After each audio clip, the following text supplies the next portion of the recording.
जब हम इस मार्ग की ओर आगे बढ़ते हैं, धर्म के प्रति हम उन्मुख होते हैं, मनुष्य है तुरंत आकांक्षा रखते हैं कि तुरंत फल की प्राप्ति हो, लेकिन हमारा जो पूर्व का अर्जित है, हमने पूर्व में जो अर्जित किया है, उस बकाया को पूरा तो करना है। जिसका कर्ज धारण किए रहते हैं उसे वापस करना होता है। तो ठीक है, हम सदमार्ग की ओर आ गए, हमारे साथ कुछ कूड़ा घटित हो गया, कूड़ा घटित हो गया तो हम बीमार से मुक्त हो जाएंगे? वो हमारा पूर्व निर्धारित है। पूर्व के बकाये का भुगतान हमको करना पड़ रहा है।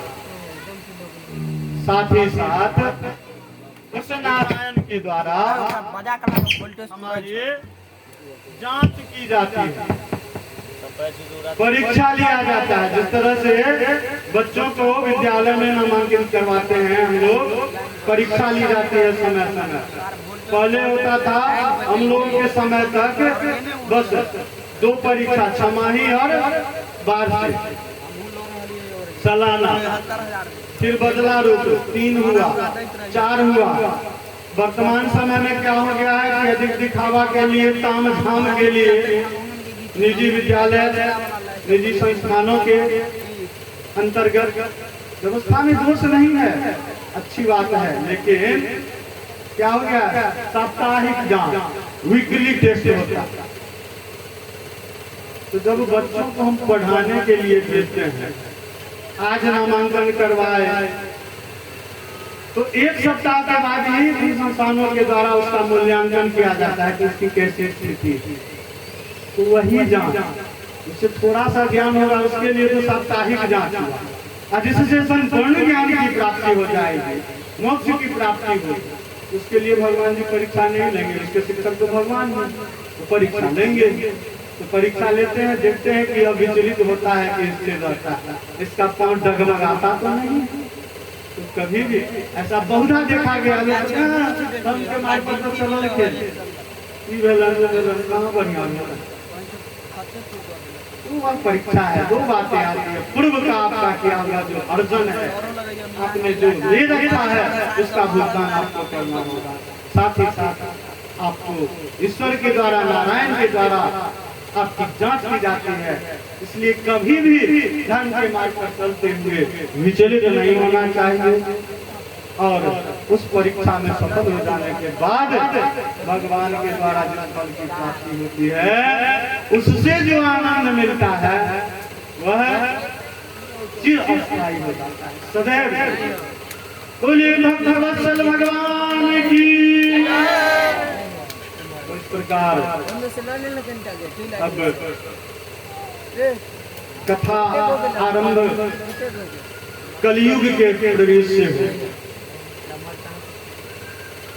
कैसे ज्ञात हुआ कि कलयुग का प्रवेश हो गया। जिनके द्वारा ज्ञात हुआ उनका नाम परीक्षित है, और परीक्षित किस वंश के हैं? पांडवों के। महाभारत युद्ध का प्रसंग हम लोग जानते हैं। धर्म एवं अधर्म के बीच, सत्य एवं असत्य के बीच युद्ध हुआ था। धर्म के पक्ष से साक्षात नारायण कृष्ण सारथी के रूप में उनके साथ थे, पांडवों के साथ। जब युद्ध का चरम सीमा हुआ तो अंतिम सभी एक से एक योद्धा उनकी समाप्ति जब हो गई, अंतिम समय में भीम की गदा से, भीम कितना बलशाली था, कितना बलवान था, हम लोग जानकारी रखते हैं। तो भीम की गदा से जब दुर्योधन की जान चकनाचूर हो गए, टूट गए। दुर्योधन की उस अवस्था को देखकर उसकी तरफ से युद्ध लड़ने वाला, उसका साथ देने वाला गुरु द्रोणाचार्य के पुत्र अश्वत्थामा, अश्वत्थामा से अपने मित्र की वह दशा देखी नहीं। और अश्वत्थामा गुरु द्रोण का पुत्र केवल नाम के लिए गुरु द्रोण के पुत्र अश्वत्थामा के रूप में थे। महापुराण की कथा में विस्तृत व्याख्या है, लेकिन अश्वत्थामा भगवान रुद्र के अंश अवतार, भगवान शंकर के अंश अवतार हैं, जो सदैव विचरण करते हैं। तो अश्वत्थामा से वह दृश्य सहन नहीं हुआ, अपने मित्र की दुर्दशा नहीं देखी गई। उसने प्रण कर लिया उसके सामने, दुर्योधन के सामने, कि मैं पांडवों का सिर खंडित करके तुम्हारे सम्मुख प्रस्तुत करूंगा। उस क्रोध की स्थिति में वह पांडवों के शयन कक्ष में जाता है और पांडव पुत्रों को सोई अवस्था में पांडव पुत्रों के सिर को खंडित करके ले आता है दुर्योधन के समक्ष। बहुत गर्व के साथ छाती पीटते हुए कहता है कि मित्र, मैंने पांडवों का सिर खंडित करके तुम्हारे समक्ष। जैसे ही दुर्योधन एक सिर को पकड़ते ही दुर्योधन का हाथ जंघा में चूर चूर हो गई है। आपने दुर्योधन का हाथ जैसे ही एक सिर को पकड़ता है, दुर्योधन के हाथ से हाथ को वह सिर सहन नहीं कर पाता है, चूर चूर हो जाता है। दुर्योधन के मुख से हाय शब्द निकल जाता है, मित्र तुमने पांडवों का सिर नहीं, तुमने यह क्या कर डाला? यह तो किसी बालक का सिर।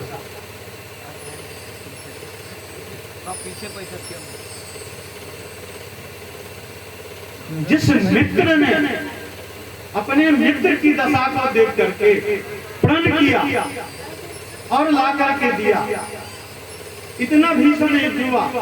दुर्योधन की क्या सोच थी उससे हम लोग परिचित हैं, लेकिन उसके हृदय की भावना को भी देखिए कि उस बच्चे के सर को उसे आभास हो गया कि यह बच्चा का सर है। उसके हृदय से, उसके मन से हाय शब्द निकलता है कि मित्र तुमने यह क्या किया? तुमने तो पांडवों के बच्चों का सिर किया। अब के बाद की स्थिति को देखते महाभारत का प्रसंग है, बहुत विस्तृत है।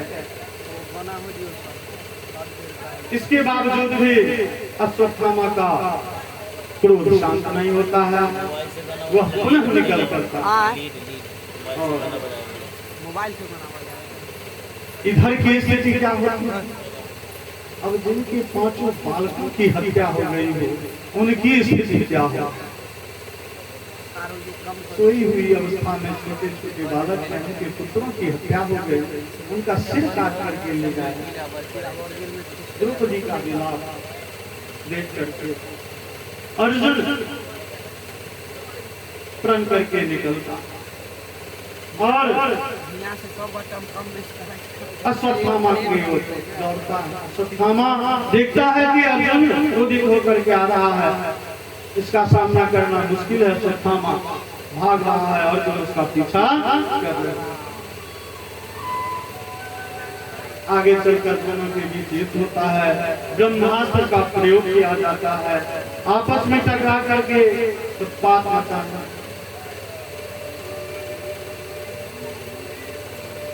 अश्वत्थामा को चलाने की ज्ञान थी, वापस करने की जानकारी नहीं।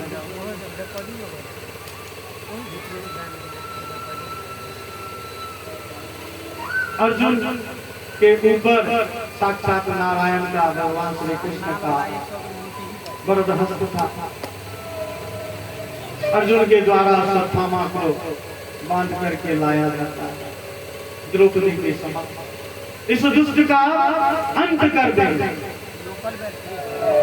लेकिन नारी के हृदय में जो ममता की भावना रहती है, उस भावना का प्रदर्शन किया गया और समस्त नारी शक्तियों को, नारी देवियों को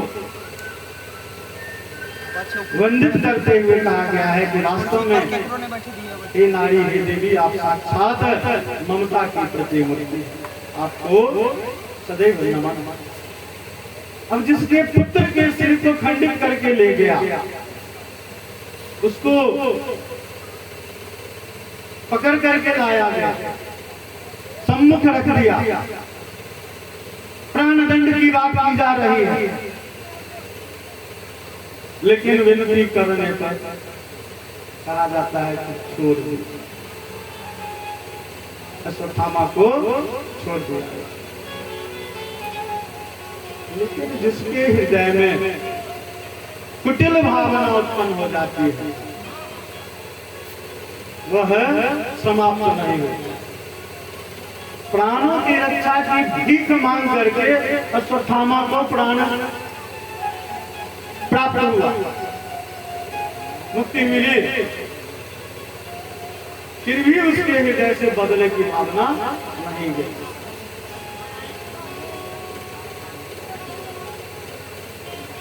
उसने क्या किया कि पुनः बाण चला करके उसने देखा कि चूंकि प्रण किए हुए है कि पांडवों के वंश का अंत कर दूंगा, मित्र, जिस तरह तुम्हारे वंश में कोई नहीं रहा, उसी तरह पांडवों के वंश में भी किसी को नहीं रहने दूंगा, पांडवों को वंश नहीं कर। वान चला दिया। किसके ऊपर वान चला दिया? उत्तरा, अभिमन्यु के ऊपर। उत्तरा के गर्भ में एक बच्चा पल रहा था, उस गर्भ में गर्भस्थ शिशु के ऊपर वान चला। जैसे ही वान उत्तरा के समीप आई, गर्भ में प्रवेश की ओर अनुमत हुआ, उत्तरा का शरीर जलने लगा, व्याकुलता बढ़ गई। उसकी व्याकुलता देख करके